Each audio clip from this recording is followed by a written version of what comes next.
Merci, cher Président. Tout d'abord, merci d'être présent aujourd'hui. Je vous remercie d'avoir participé à la soirée hier soir, une fixe soirée, qui me rappelle des souvenirs. C'est marrant, il y a 20 ans, on avait fait un congrès à Tours, où il y avait mon vice-président à l'époque, Philippe, et à l'époque le président Magéi également. Et ils avaient fait un séminaire du feu de Dieu dans une cave à Tours. Et ben, nous, les jeunes, bien sûr, on avait continué la fête jusqu'à 6 heures du matin. Et à 9 heures, on était présents au séminaire du lendemain. Et hier soir, j'ai un peu vécu la même chose. J'étais un peu le dernier à partir. À minuit et demi, il a fallu mettre tous ces jeunes dehors. Ils ont pris un taxi. Et je pense qu'ils ont fait la fête jusqu'à ce matin, 6 heures. Et là, je me suis dit, en rentrant avec mon épouse, j'ai dit, bah, écoute, on peut dormir tranquille. Maintenant, la relève est assurée. Donc, voilà. Ça, c'est une anecdote. Donc, soyez les bienvenus dans ce lieu d'exception. Vous allez le voir, nous allons passer une belle journée professionnelle. En tout cas, nous avons tout mis en œuvre pour qu'elle soit réussie. En regardant cette vidéo tout à l'heure, je me suis dit que franchement, le syndicat n'avait pas à rougir. On avait un bilan plutôt positif. Mais comme il a changé le métier en 50 ans. Je me rappelle, quand on était jeune, encore une fois, on n'avait pas de matériel. Aujourd'hui, quand on voit les jeunes avec le matériel sur le lieu de travail, ils sont équipés d'high-tech, de tablettes, d'appareils de mesure, d'iPhone, de GPS embarqués. On peut suivre leurs déplacements, des véhicules à distance, connaître l'état d'avancement des chantiers. On voit qu'en 50 ans, le métier a complètement évolué. Mais que nous réserve l'avenir? Quelles seront les nouvelles exigences des consommateurs? Concernant le syndicat, comment va-t-il s'adapter? C'est justement pour tenter de répondre à ces questions que nous avons demandé à Jean-Yves Gouret de préparer cette journée avec les membres du conseil d'administration. Donc Jean-Yves, si tu veux bien m'accompagner et me rejoindre, tu vas nous détailler la journée d'aujourd'hui. Bien, bonjour à chacune et à chacun, et puis merci de l'accueil que vous faites à cette journée. Cette journée suit en fait plusieurs années de travail que nous avons vécues ensemble. Alors, dans ces années, ce que nous avons essayé de faire, c'est de donner à vos entreprises et ainsi qu'aux partenaires qui vous accompagnent des clés pour comprendre la modification du monde autour de nous et au premier rang du monde, les consommateurs, pour voir en quoi le métier évoluait, en quoi il avait besoin d'évoluer et de ce fait, qu'est-ce que ça voulait dire aussi pour la gestion, l'organisation, le management de votre entreprise. Donc, toutes ces questions-là ont été abordées, mais les 3 derniers rendez-vous que je voudrais rappeler ont marqué des avancées tout à fait considérables, avec à chaque fois un ou des enseignements clés. Et je vais les partager avec vous. Pourquoi? Parce qu'on va pouvoir vérifier aujourd'hui si ces enseignements commencent à avoir de la réalité ou sont remis en cause. Premier enseignement, c'était à Opio, en 2013, où on a dit une chose: il y a un atout considérable pour vos entreprises de maintenance, c'est la capacité, le droit, l'obligation de rentrer chez vos clients. Il y a très peu de professionnels, peut-être des professions médicales, des aides à domicile qui rentrent chez les consommateurs. Mais vous rentrez dans un domicile et vous assurez ainsi une relation de proximité. Cette proximité, on a dit que c'était vraiment le cœur et l'atout central du métier. Autrement dit, qu'est-ce que c'est qu'une proximité? C'est une relation humaine. Alors on va voir si cette relation humaine, elle est troublée ou enrichie par ce qui est en train de se passer. Deuxième, l'année suivante, Ajaccio. Alors, Ayach, parce que j'ai appris un tout petit peu de Corse en passant, mais pas avec l'accent. Ajaccio, avec 3 conclusions principales. Technologie et technique évoluent. Les consommateurs ont devant eux désormais une offre produit-système de plus en plus large, et elle ne va cesser de s'élargir. Et ensuite, point central, la communication vers les consommateurs, elle est absolument indispensable. Donc, Ayats marquait déjà un point important autour à nouveau des consommateurs, mais aussi le fait que, désormais, l'offre était en train d'évoluer. 2015, Pornichet. Alors là, on s'appuyait sur quelque chose de très sérieux que vous avez vu, et je félicite vraiment la conception, c'est Vincent Devos qui a réalisé le film d'entrée des 50 ans du CINASAV, des 50 ans passés du CINASAV, Et dans ce film d'entrée, vous avez vu qu'il y a eu une étude BVA qui a été lancée, qui était la première étude jamais réalisée sur les consommateurs en maintenance. Et cette étude-là, nous sommes appuyés fortement dessus, et on en tire deux choses. D'abord, une extrême satisfaction. Plus de 96,5% des consommateurs sont satisfaits de la qualité de votre service. Mais en même temps, et l'étude mettait en avant le fait que, eh bien, il y avait environ 3 millions de chaudières qui ne répondaient pas à l'obligation d'entretien annuel. Et donc, il y a là 3 millions de chaudières sur lesquelles on peut agir, mais ça, on en reparlera cet après-midi. Alors, 2016, Tour TF1, ce jour du 16 septembre, quelle est notre ambition? Alors, on poursuit une ambition qui est très simple. C'est que chaque entreprise de maintenance ici, chaque partenaire du SINASAV, chaque aussi acteur allié du SINASAV qui est représenté ici, puisse repartir, premier point, avec une vision claire des défis qui vous attendent dans les 3 à 5 ans à venir. On fera des tout petits points, mais on ne fera pas d'analyse du passé. On va se projeter vers les 3 à 5 ans à venir grâce à tous les signes qui apparaissent aujourd'hui. Deuxième point, chacun doit pouvoir se faire une idée de où en sont mes collègues de maintenance, des entreprises de maintenance. Où est-ce qu'ils en sont? Où en sont mes partenaires professionnels? Et aussi des organismes qu'on ne connaît pas forcément beaucoup, et on a le plaisir de les accueillir aujourd'hui, comme l'ANA, DGEC, donc le ministère, le MED, donc pouvoir les accueillir et écouter un peu ce qu'ils ont à nous dire, à nous, entreprises de maintenance, et donc à tous ceux qui les accompagnent. Et le troisième point, qui n'est pas le plus négligeable, puisque c'est le but en même temps de notre journée, c'est que vous puissiez repartir avec des conseils concrets, pratiques, pour demain matin, pour après-demain, et pour un peu plus longtemps. On s'est projeté dans les 3 à 5 ans à venir.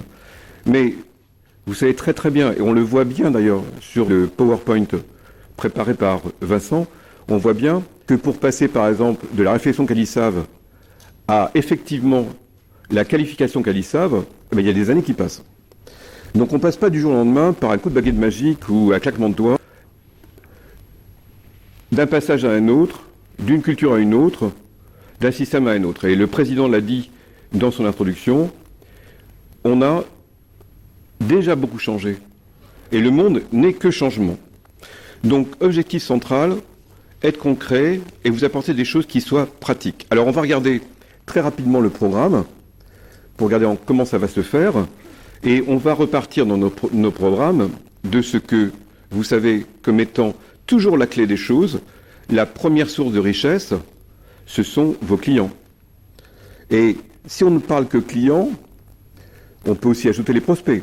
Et puis, si on parle correctement désormais entre nous, puisqu'on y travaille depuis longtemps, ce sont des consommateurs. C'est-à-dire un consommateur, vous et c'est moi, dans le civil, quand on enlève nos habits professionnels. Et nous avons des façons de penser, des pratiques, etc. Et ce sera l'objet de notre première table ronde pour dire, en gros, refaisons un point sur ce qui a vraiment changé au regard d'un institutionnel, un professionnel de maintenance, un industriel.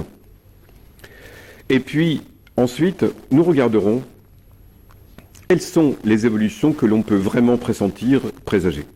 Alors, on ne fait pas de futurologie, on ne fait pas d'astrologie ici, hein. On s'appuie sur des faits réels. Et donc de ce fait-là, quel conseil peut-on donner? Vous voyez, cette notion de conseil, elle surgira dans chaque table ronde. Il y aura après la pause, donc il y aura une pause après cette première table ronde, et puis après la pause, nous aborderons un sujet très émergent, qui est le sujet du numérique. Alors si vous avez assisté au dernier Interclimat et Batimat, et vous avez vu mise en avant du fait que dans le génie climatique, par exemple, le numérique désormais, et la connectique surtout, prenaient une place considérable. Donc, on va en parler avec notre grand témoin, qui est un spécialiste, j'aurai l'occasion de vous le présenter tout à l'heure, Dominique Naert, qui restera avec nous pour la troisième table ronde, puisqu'on abordera le problème du numérique et de la maintenance pour créer et recréer de la valeur. C'est-à-dire qu'il y a des valeurs qui vont tomber et il y a des valeurs qui vont se reconstituer. Et c'est regarder lesquelles. Et nous irons jusqu'au bout pour être concrets. Voilà. Ensuite, après le déjeuner, donc on déjeune vers 13h15, après le déjeuner, nous reprenons, et cette fois-ci, nous aurons une table ronde tout à fait exceptionnelle. On n'a jamais eu une table ronde non plus comme ça au SINASAV, qui rassemble en fait des TPE, des PME, des groupes régionaux, des groupes nationaux. Où est-ce que vous en êtes, vous, la réalité de vie de votre entreprise aujourd'hui, et qu'est-ce que vous préparez pour demain? Ce sera l'objet de notre troisième table ronde. Et de ce fait-là, on s'acheminera vers la dernière table ronde, qui aussi est une première au SINASAV. Eh bien, le conseil d'administration, le bureau, ont tenu à mettre en avant quels sont les axes politiques qui vont conduire le syndicat pour les 3 à 5 ans à venir, quelles sont les principales actions qu'il va falloir engager, et qu'est-ce qui va être mis à disposition de vos entreprises en tant qu'entreprise de maintenance, et également dans les dialogues et les constructions et les co-constructions avec les partenaires, qu'ils soient partenaires industriels, de la distribution, ou partenaires plus larges associatifs avec lesquels le SINASAV travaille.